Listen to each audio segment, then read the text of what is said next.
అందరికీ నమస్కారం. నేను మీ టెంపుల్స్ ట్రావెలర్ని. నేను ఇప్పుడు తిరుత్తణిలో ఉన్న శ్రీ సుబ్రహ్మణ్యేశ్వర స్వామిని దర్శించుకొని కాంచీపురం వెళ్తున్నాను. అది ఇక్కడ నుండి 45 కిలోమీటర్లు ఉంటుంది. తిరుపతి నుండి 125 కిలోమీటర్లు ఉంటుంది. చెన్నై నుండి 75 కిలోమీటర్లు ఉంటుంది. నేను నా బైక్ మీద తమిళనాడులో ఉన్న కొన్ని ఫేమస్ టెంపుల్స్ ని నా టెంపుల్స్ ట్రావెలింగ్ లో భాగంగా తిరుత్తణిని దర్శించుకొని ఈ కాంచీపురం వెళ్తున్నాను. తిరుత్తణి నుంచి ఒక 10 కిలోమీటర్లు వెళ్ళగానే అరక్కోణం ఔటర్ బైపాస్ మీదుగా వెళ్తుంటే రోడ్ క్లోజ్ చేసింది. ఇంకా రోడ్ కన్స్ట్రక్షన్ లోనే ఉంది. గూగుల్ మ్యాప్స్ లో ఏమో కంటిన్యూ అని చూపిస్తుంది. కొంచెం లెఫ్ట్ కి వెళ్ళగానే టౌన్ లో నుండి ఇంకో రూట్ చూపించింది. ఇక్కడ నుండి మళ్ళీ 6 కిలోమీటర్ల టౌన్ లోకి వెళ్లాల్సి వచ్చింది. ఒక్కోసారి ఈ గూగుల్ మ్యాప్స్ నమ్ముకుంటే ఇలాగే జరుగుతుంది. నేను ఇప్పుడు 10 కిలోమీటర్లు ఎక్స్ట్రా రావాల్సి వచ్చింది. తిరుపతి నుండి కాంచీపురం వరకు రోడ్స్ చాలా బాగున్నాయి. ఫైనల్గా కాంచీపురం వచ్చేసాం. ముఖ్యంగా ఈ కాంచీపురం గురించి చెప్పాలంటే పురాతన కాలంలో ఇక్కడ 1000కి పైగా టెంపుల్స్ ఉండేవి. కానీ ఇప్పుడు 100కి పైగా మాత్రమే ఉన్నాయి. కానీ అందులో అతి ముఖ్యమైన స్థల పురాణం కలిగిన టెంపుల్స్ కొన్ని మాత్రమే ఉన్నాయి. ఈ వీడియోలో కాంచీపురంలో ఉన్న కొన్ని ముఖ్యమైన టెంపుల్స్ గురించి తెలుసుకుందాం. మీరు కనుక కాంచీపురం రావడానికి ప్లాన్ చేసుకోవాలంటే ఈ వీడియో మీకు ఖచ్చితంగా హెల్ప్ అవుతుంది. ఇక్కడికి వచ్చే వాళ్ళల్లో చాలా మంది శివుని పంచభూత లింగాలలో ఒకటైన పృథ్వీలింగం, శ్రీ ఏకాంబరేశ్వర స్వామి టెంపుల్ని, ఇంకా కంచి కామాక్షి అమ్మవారి టెంపుల్ని, ఇంకా వరదరాజ పెరుమాళ్ టెంపుల్ని మాత్రమే దర్శించుకొని వెళ్ళిపోతుంటారు. కానీ ఇక్కడ ఎన్నో పురాతన ఆలయాలు ఉన్నాయి. అందులో కొన్ని ముఖ్యమైన ఖచ్చితంగా దర్శించుకోవాల్సిన ఆలయాల గురించి మీకు ఇప్పుడు చూపిస్తాను. కాంచీపురం వెళ్ళాలంటే మనకి బస్సెస్ రెగ్యులర్గా ఉంటాయి. ట్రైన్స్ మాత్రం చాలా తక్కువగా ఉంటాయి. ట్రైన్ ద్వారా రావాలంటే వేర్ ఇస్ మై ట్రైన్ యాప్ని యూజ్ చేసి బుక్ చేసుకొని రావడానికి ట్రై చేయండి. లేదంటే బస్సెస్ని ప్రిఫర్ చేయండి. ఇక్కడ టెంపుల్స్కి సంబంధించిన కంచి కామకోటి సత్రం ఇంకా కొన్ని సత్రాలు అయితే ఉంటాయి. వాటిని మనం ఆన్లైన్లో కానీ ఆఫ్లైన్లో కానీ బుక్ చేసుకోవచ్చు. ఫెస్టివల్ సీజన్లో అక్కడ రూమ్స్ అవైలబుల్గా ఉండవు. సో దగ్గరలో ఉన్న హోటల్స్లో రూమ్ తీసుకోవడానికి ట్రై చేయండి. కాస్ట్ 1000 రూపాయల నుండి పర్ డే ఛార్జ్ చేస్తున్నారు. నాకైతే టెంపుల్స్ కాటేజెస్కి వెళ్తే సింగిల్ పర్సన్కి రూమ్ ఇవ్వనన్నారు. ఏ టెంపుల్లోనైనా వాళ్ళ సత్రాల్లో సింగిల్ పర్సన్కి రూమ్ అయితే ఇవ్వరు. అది నా బ్యాడ్ లక్. సో నేనైతే కామాక్షి అమ్మవారి టెంపుల్కి ఇంకా బస్ స్టాండ్కి దగ్గరలో ఉన్న ఈ అరుణ రెసిడెన్స్కి వచ్చాను. నేను ఇక్కడికి రావడానికి సుమారుగా 2 అవర్స్ అన్ని హోటల్స్ అండ్ లాడ్జెస్ ఎంక్వైరీ చేసి ఫైనల్గా ఇక్కడికి బడ్జెట్ రూమ్స్ ఉన్నాయని చెప్పి ఇక్కడికి వచ్చాను. ఇంకా రూమ్స్ కాస్ట్ చూడండి, కొంచెం ఎక్కువగానే ఉన్నాయి. కాంప్లిమెంట్గా 1 లీటర్ వాటర్ బాటిల్, ఒక 5 రూపీస్ మెడిమిక్స్ సోపు, ఒక టవల్ని ప్రొవైడ్ చేశారు. రూమ్ చూడండి ఎంత చిన్నగా ఉందో. ఈ రూమ్లో ఒక టీవీ ఉంది, బట్ కనెక్షన్ లేదు. ఫ్యాన్ ఉంది, బెటర్. నేను సింగిల్గా ఉన్నా కాబట్టి ఈ రూమ్ ఈ బడ్జెట్లో బెటర్ అనుకుంటున్నా. ఇంకా ఆకలి అవుతుంటే స్టాఫ్ చేత మీల్స్ తెప్పించుకున్నాను. 130 రూపాయలు అయితే అయింది. ప్లేట్ హోటల్ వాళ్ళే ప్రొవైడ్ చేశారు. ఇదే పార్సెల్. దీంట్లో ఏమేమి ఉన్నాయో, అసలు ఎలా ఉందో, ఈ తమిళనాడు మీల్స్ ఎలా ఉంటుందో అని ఎగ్జైట్గా ఉంది. దీనిలో కర్రీస్ అన్నీ ఇలాంటి కవర్స్ ప్యాక్ చేసి ఇచ్చారు. ఏ కవర్లో ఏ కర్రీ ఉందో అర్థం కావట్లా. రైస్ చాలా బాగుంది. మన ఏపీ తెలంగాణలో ఉన్నట్టు సన్నబియ్యం రైస్. స్వీట్ ఇచ్చారు, బాగుంది. పప్పు, బీన్స్, క్యారెట్ వేపుడు, సాంబార్, రసం అన్నీ బాగున్నాయి. 130 రూపాయలకి ఒకరు హెవీగా ఒకరు లైట్గా తినొచ్చు. ఇక 1 అవర్ రెస్ట్ తీసుకొని 3:45కి హోటల్ నుండి బయటకు వచ్చాను. ముఖ్యంగా మీరు గుర్తుపెట్టుకోవాల్సింది, ఇక్కడ అన్ని టెంపుల్స్ ఉదయం 6 గంటల నుండి మధ్యాహ్నం 12:30 వరకు, ఇంకా సాయంత్రం 4 గంటల నుండి రాత్రి 8:30 వరకు మాత్రమే తెరిచి ఉంటాయి. సో ఆ టైమింగ్స్లో మాత్రమే మీరు ఈ టెంపుల్స్ని దర్శించుకోగలరు. కాబట్టి ఇక్కడ ఉన్న టెంపుల్స్ని దర్శించాలంటే ఖచ్చితంగా మీరు 2 రోజులు ఇక్కడ ఉండటానికి ప్లాన్ చేసుకోవాలి. ఇక్కడ నుండి కొంచెం స్ట్రైట్గా వెళ్తే బస్ స్టాండ్ వస్తుంది. లెఫ్ట్కి వెళ్తే ఫస్ట్ మనకి చిత్రగుప్తుని ఆలయం వస్తుంది. ఇదే మన ఫస్ట్ టెంపుల్ విజిట్. ఈ చిత్రగుప్తుల వారు యమలోకంలో మానవులు చేసే పాప పుణ్యాలను లెక్కిస్తూ ఉంటారు. అది మనందరికీ తెలిసిందే. మన భారతదేశంలో ఈ చిత్రగుప్తునికి ఆలయాలు చాలా తక్కువ ఉన్నాయి. మీరు ఎప్పుడు కూడా ఈ చిత్రగుప్తుని ఆలయం చూసి ఉంటారు. మీరు ఎక్కడైనా చూసి ఉంటే ఖచ్చితంగా కామెంట్ చేయండి. టెంపుల్లో వీడియోస్ అలో లేదు. లోపల వెనక్కి వెళ్తే కేతుగ్రహంతో బాధపడుతున్న వాళ్ళు ఈ విగ్రహం ఎదుట ఈ 7 దీపాలు వెలిగించి 7 ప్రదక్షిణలు చేస్తే దోషం పోతుందని నమ్ముతున్నారు. ఇక్కడ దర్శనం చేసుకొని కొంచెం వెస్ట్ సైడ్ వేస్తే ఈ కచపేశ్వర స్వామి టెంపుల్ వస్తుంది. విష్ణుమూర్తి కూర్మావతారంలో ఇక్కడే శివుని ప్రతిష్ఠించి పూజించాడు. కచప అంటే తమిళంలో తాబేలు అనే అర్థం వస్తుంది. అందువల్ల ఈ టెంపుల్ని కచపేశ్వర ఆలయం అని పిలుస్తారు. ఈ టెంపుల్కి సంబంధించిన ఫుల్ డీటెయిల్ వీడియో నెక్స్ట్ మన ఛానల్లో ఉంటుంది, చూడండి. ఇక్కడ దర్శనం అయిన తర్వాత కంచి కామాక్షి అమ్మవారి టెంపుల్కి వెళ్దాం. ఇక్కడ శని ఆదివారాల్లో భక్తులు ఎక్కువగా వస్తుంటారు. దర్శనం టైం కూడా కొంచెం ఎక్కువగానే పడుతుంది. ఈ కామాక్షి అమ్మవారి టెంపుల్కి సంబంధించిన ఫుల్ వీడియో కూడా నెక్స్ట్ మన ఛానల్లో ఉంటుంది, చెక్ చేయండి.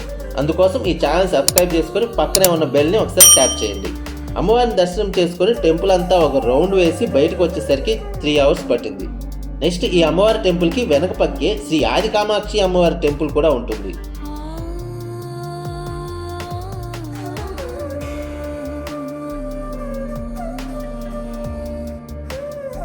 ఈ అమ్మవారిని దర్శించుకొని కొంత టైం స్పెండ్ చేయండి, చాలా ప్రశాంతంగా ఉంటుంది.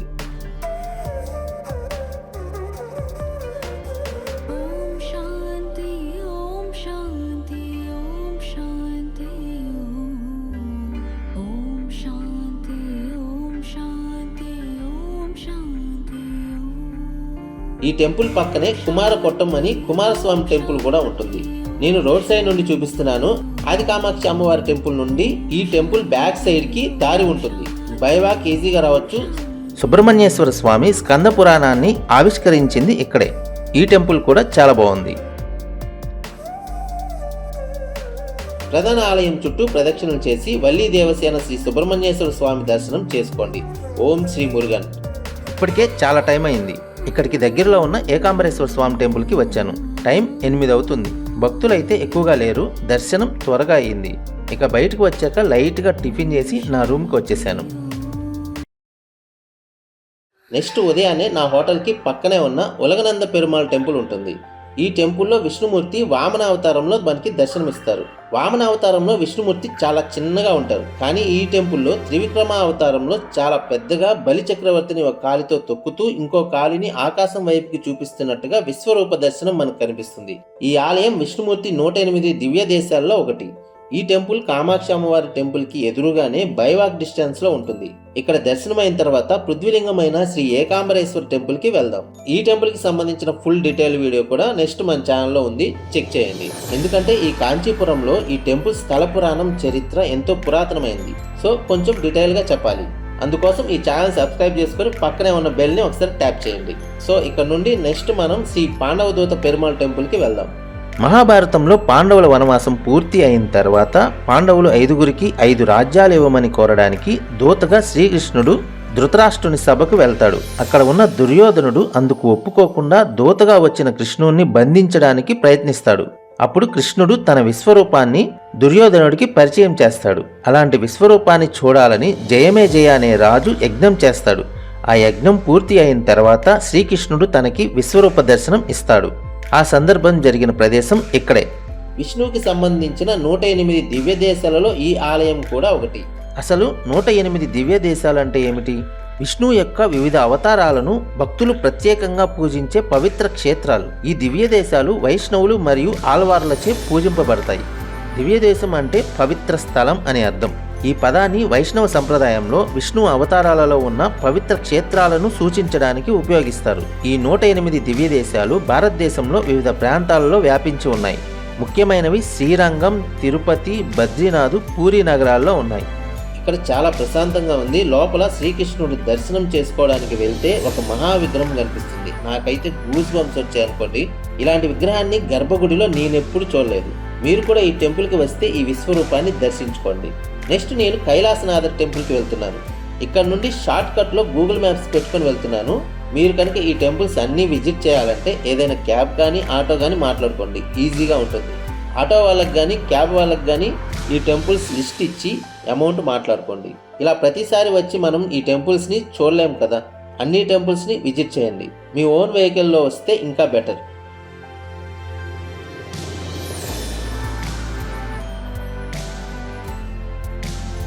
ఈ కైలాసనాథ టెంపుల్ చాలా పురాతనమైంది. ప్రస్తుతం ఇది ఆర్కియాలజీ డిపార్ట్మెంట్ వాళ్ళ హ్యాండ్ ఓవర్లో ఉంది. చాలా శిథిలావస్థలో ఉన్నట్టుంది.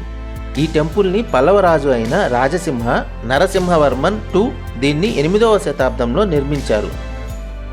ఇక్కడ మనకి పెద్ద నంది కనిపిస్తుంది, చూద్దాం రండి. ఇక్కడ ఉన్న టెంపుల్స్ని ఈ నందిని పూర్తిగా ఇసుకరాయితో నిర్మించారు. కింద భాగం మాత్రం గ్రానైట్తో నిర్మించారు.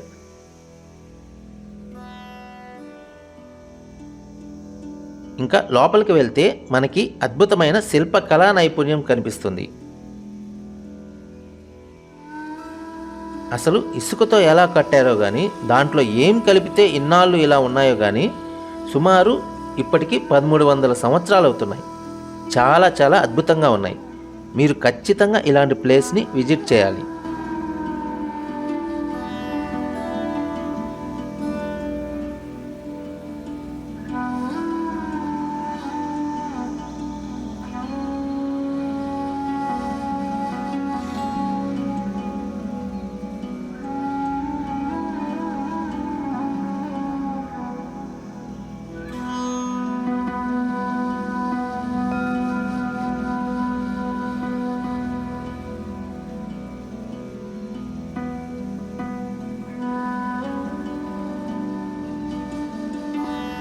మనకి ఇక్కడ ఇలాంటి చిన్న చిన్న 58 మందిరాలు కనిపిస్తాయి.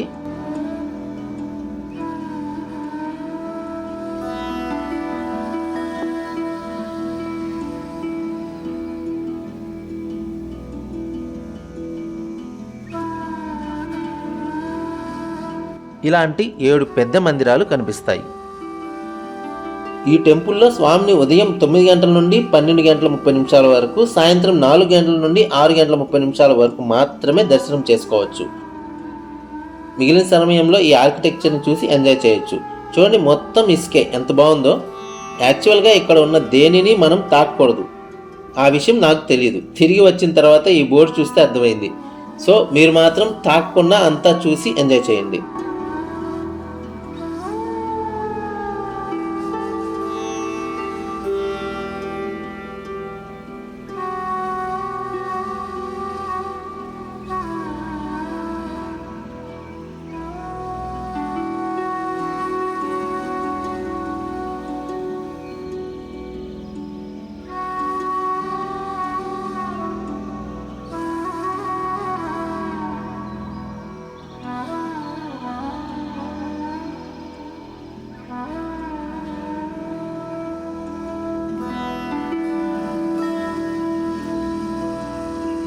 ఇక్కడ టాయిలెట్స్ కూడా ఉన్నాయి, అవసరమైతే యూజ్ చేసుకోండి.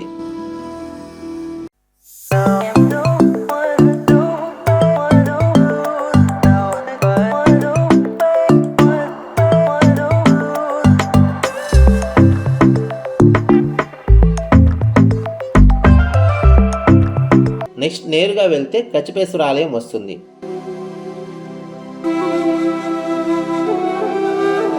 కొంచెం ముందుకు వెళ్తే బస్టాండ్కి దగ్గరలో శ్రీ వైకుంఠ పెరుమాళ్ టెంపుల్ ఉంటుంది. నేను వచ్చే సమయానికి 12:30 దాటంతో క్లోజ్ చేసింది. ఇది కూడా చాలా పురాతనమైన ఆలయం. కైలాసనాథర్ టెంపుల్ తర్వాత ఈ ఆలయాన్ని కూడా అప్పుడే నిర్మించారు. ఈ ఆలయం కూడా విష్ణుమూర్తి 108 దివ్య దేశాలలో ఒకటి. అది శివుని టెంపుల్, ఇది విష్ణుమూర్తి టెంపుల్. ఈ టెంపుల్ కూడా ఇసుక రాతితోనే నిర్మించారు. ఇది కూడా ఆర్కియాలజీ డిపార్ట్మెంట్ వాళ్ళ హ్యాండ్ ఓవర్లోనే ఉంది. ఈ టెంపుల్ని కూడా దర్శించుకోండి. నెక్స్ట్ ఇక్కడ నుండి అష్టభుజ పెరుమాళ్ టెంపుల్కి వెళ్తున్నాను. ఈ టెంపుల్ వరదరాజ పెరుమాళ్ టెంపుల్కి వెళ్లే దారిలోనే ఉంటుంది. ఇది కూడా విష్ణుమూర్తి 108 దివ్య దేశాలలో ఒకటి. ఈ టెంపుల్లో మహావిష్ణువు 8 చేతులతో మనకి దర్శనమిస్తాడు. వరదరాజ పెరుమాళ్ టెంపుల్కి వెళ్ళేటప్పుడు ఈ టెంపుల్ని కూడా దర్శించుకోండి. నెక్స్ట్ ఫైనల్గా మనం వరదరాజ పెరుమాళ్ స్వామి టెంపుల్కి వెళ్దాం. ఈ కాంచీపురంలో ఉన్న అన్ని టెంపుల్లో కంటే ఈ టెంపుల్లోనే మనకి దర్శనం ఎక్కువసేపు పడుతుంది. దీన్నే విష్ణు కంచి అని కూడా పిలుస్తారు. ఇక్కడే బంగారు బల్లి ఉంటుంది. ఈ టెంపుల్కి సంబంధించిన ఫుల్ వీడియో కూడా నెక్స్ట్ మన ఛానల్లో ఉంటుంది, ఒకసారి చెక్ చేయండి. మీరు కనుక కాంచీపురం వస్తే ఈ టెంపుల్స్ అన్ని లిస్ట్ రాసుకొని 1 by 1 విజిట్ చేయండి. ఇంకా ఇక్కడ విజిట్ చేయాల్సిన టెంపుల్స్ చాలా ఉన్నాయి, కానీ అన్ని టెంపుల్స్ని చూడాలంటే మనకి చాలా రోజులైతే టైం పడుతుంది. కనుక కొన్ని ముఖ్యమైన టెంపుల్స్ని మాత్రమే మీకు చూపించాను.